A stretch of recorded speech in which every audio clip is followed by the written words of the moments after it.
From the shadows of the National Palace to the muddy trenches of politics, this is the pigsty, the pig pen of politics. Concha Marano. Hello, my dear specimens from the mud. Welcome to another episode of the Pigsty, Politics Pigpen. The only corner where we love to wallow in the mud. Because let's face it, it's the only thing these geniuses of transformation leave us. I'm Luis Berman, broadcasting from the most honest pigpen on YouTube, where the truth not only hurts, but reeks of welfare corruption. It's a pleasure to greet you. Right now, I invite you to enjoy another episode of this filthy corner, where only those with a stomach of steel survive. You already know that here, in this pigsty, we don't bathe, because the mud protects us from the radiation of lies that emanate from the palace and its surroundings. I'm your guide on this descent into the hell of our national reality. Make yourselves comfortable. Go get your bucket of popcorn or beans with weevils, depending on what your sovereignty budget allows. Today, the political piñata is just filled with sawdust. So we begin with the news that Uncle Sam is inviting us to the peace barbecue. Just watch out for the smoke. We're starting off strong, my dear pigs. It turns out that Donald Trump, that man who treats us like a distant cousin, he charges rent in advance. He has kindly invited our brand new president, the scientific maid Claudia Scheinbaum, to his peace summit to fix the mess. No, it's not a joke. The man who wanted to build a wall now wants to set up dialogue tables. And there you have the Secretary of Foreign Affairs scratching their head and saying they're analyzing the response. What are you analyzing, gentlemen? If the president's formal suit matches the golf courses at Mar-a-Lago, the best thing is the excuse. Mexico recognizes Palestine and supports the principle of self-determination. Translation for those unfamiliar with government speak. We have no idea how to say no to the blonde guy without him raising tariffs on avocados as soon as tomorrow. Imagine Mexico mediating between missiles and religion, when we can't even handle potholes on the Mexico-Pachuca highway. Not to mention the mass executions like in Salamanca. It's all just window dressing diplomacy. It's like the neighbor who slashes your tires sues you, then invites you to his anger management class. It's all just sucking up. Let's keep in mind that more than 20 governments have announced that they will join the organization promoted by Trump. Some nations have rejected the invitation, while others haven't responded. The board chaired by Trump was initially proposed as a mechanism to oversee the ceasefire in Gaza, but its functions have been expanding, such as making that territory a new tourist destination, in true Las Vegas style. The governments that have expressed they will join are Argentina, Albania, Armenia, Azerbaijan, Bahrain, Belarus, Bulgaria, Cambodia, Egypt, Hungary, Indonesia, Jordan, Kazakhstan, Kosovo, Morocco, Mongolia, Pakistan, Paraguay, Qatar, Saudi Arabia, Turkey, United Arab Emirates, Uzbekistan, and Vietnam. Also, in an article published last 23rd by the New York Times, it details that several European allies of the United States have refused to join the organization. The newspaper points out that several allies of the United States, including some European countries, have declined the invitation.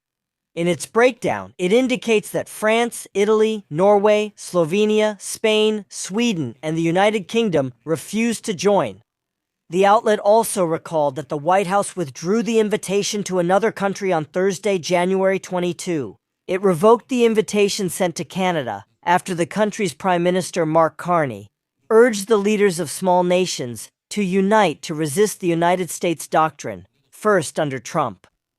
The New York Times report describes the Peace Board as a mechanism that has aroused strong skepticism among some United States allies. Given the perception that Trump is seeking to create a rival to the United Nations, one that would put him in charge.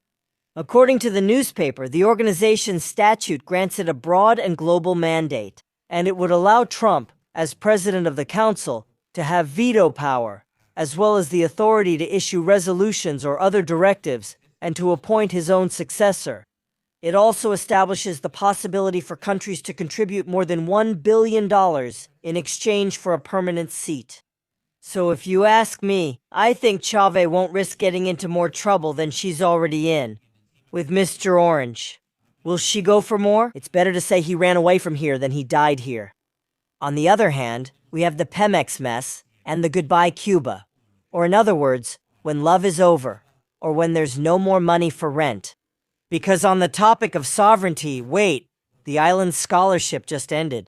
La Chacha del Bienestar confirmed in her morning briefing that Pemex will no longer send oil to Cuba. Boom. Just like that, in one fell swoop, we went from Latin American love to, well, the terminal is having issues. Scheinbaum says it's a sovereign and humanitarian decision. Give me a break. It's a decision that's even more forced than my doctor's order to stop drinking. They argue that these are market and operational decisions. Do you know what that means in the real world? It means that Pemex's operations are held together with chewing gum and prayers to the Lord of Poison. Of course, the context is external pressures. So Uncle Sam, him again, what a coincidence, has already laid down the law for us. Either you stop sending oil to Fidel's heir, or you face the consequences. And since we're so brave here, well, the subsidy is over. Now the Cubans will have to look for energy somewhere else. Because here, sovereignty depends on Washington's mood. What kind of flexible dignity do we have? I fell, and this isn't over, my friends, because we have the change of course in the Supreme Court. It turns out the presiding minister is Benito Juarez de Patatiu. Hugo Aguilar, in a sudden attack of humility, announced that the ministers will no longer use their luxury armored SUVs. Poor guys. Just imagine the sacrifice. Now they'll have to ride in vehicles that can't take a bazooka hit. They say the SUVs will be given to judges and magistrates who actually face real risks. This gesture is just a desperate bid to reduce social pressure and stop people from calling them the golden caste.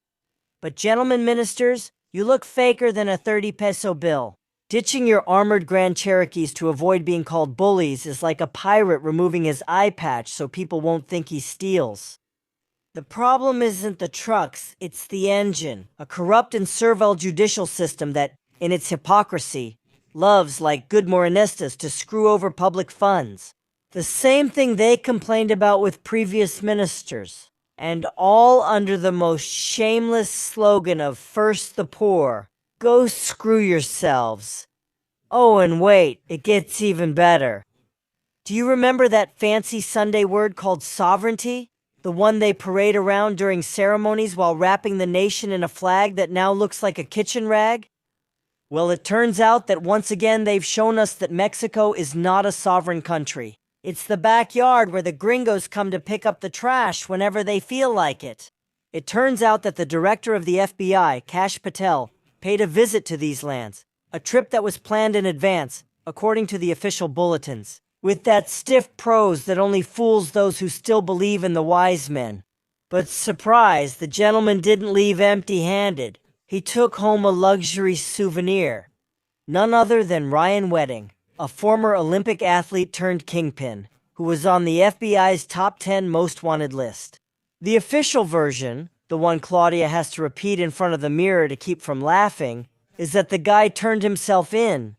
Yeah, sure, of course. Ryan woke up one day, had a cactus smoothie, and said, "I miss the burgers at McDonald's. I'm turning myself in. Please show some decency." We all know what really happened, but no one in the government will admit it. It was a slap on the table from the Trump administration. Big Orange ignores the 4T's courtesy protocols.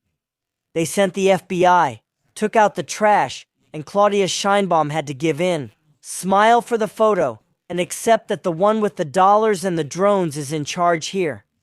What's sovereignty? The operation was orchestrated from Washington, executed with surgical precision, and Mexico was only notified so they wouldn't get in the way. The farce has been exposed. We're the 51st state, but without the right to vote and with a lot more spice. Finally, the main course, my little pigs. If I fall, the king's sons fall too, says the gospel according to Amilcar Olan. Let's move to this topic, which smells worse than a sewer. Let's talk about Amilcar Olan, the soul friend, the buddy for parties and business, of the princes of austerity, the big shots of well-being, the brothers Lopez Beltrán. Looks like the romance has ended. The main financial operator of the Brotherhood of the Clan has dropped a phrase that should shake the foundations of that estate. In Palenque, if I fall, the Lopez Beltrán fall too. Take your medicine and pay what you owe. Amilcar is reportedly running an intimidation and extortion campaign against his former partners. Can you imagine the level of corruption? Businessmen who made a fortune with million-dollar contracts during old Guango's administration are now being squeezed by the very same person who opened the door for them. It's the classic tactic of a wounded gangster. Protect me or I'll burn you. Angelito has resorted to fabricating serious crimes to pressure for the collection of fees. Amilcar Olan Aparicion's strategy operates through the Tabasco State Attorney General's office, with prosecutor Oscar Tonatiu Vasquez Landeros enabling the opening of case files. Through the lawyer Miguel Ángel Esqueda Romero, accusations have been formalized for crimes such as kidnapping, attempted homicide, money laundering, and fraud, forcing the payment of profits obtained from shady deals in federal agencies. And the thing is, they haven't been paid because the government hasn't paid them. But that's something this mobster doesn't care about. 3 hectares of sweet potatoes.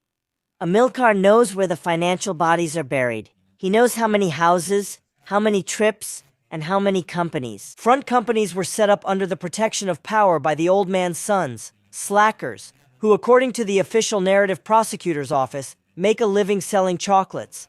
Now they see how their house of cards is starting to wobble, because the gang's treasurer doesn't want to take the fall alone.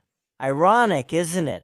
The government that swore to end corruption ended up creating a network of nepotism and complicity that would make the Brotherhood from Salinas' era look like a church book club. That's how things are, my pigs. There's your daily dose of filth, right in the middle of peace offerings. They smell like a trap while they stomp on our faces from the north, and we say, "Thank you, sir." From the oil that no longer flows in the name of sovereignty, to judges pretending to be Franciscans, and the regime's pups watching as their own accomplices start to pull out their knives. Is Mexico still the best reality show on the planet? Reality in Mexico is a tragicomedy scripted by criminals. And we, the people, pay for the ticket, the popcorn, and the salaries of the corrupt. I'm leaving before I get splashed anymore by this mess I'm carrying today. Clean shirt.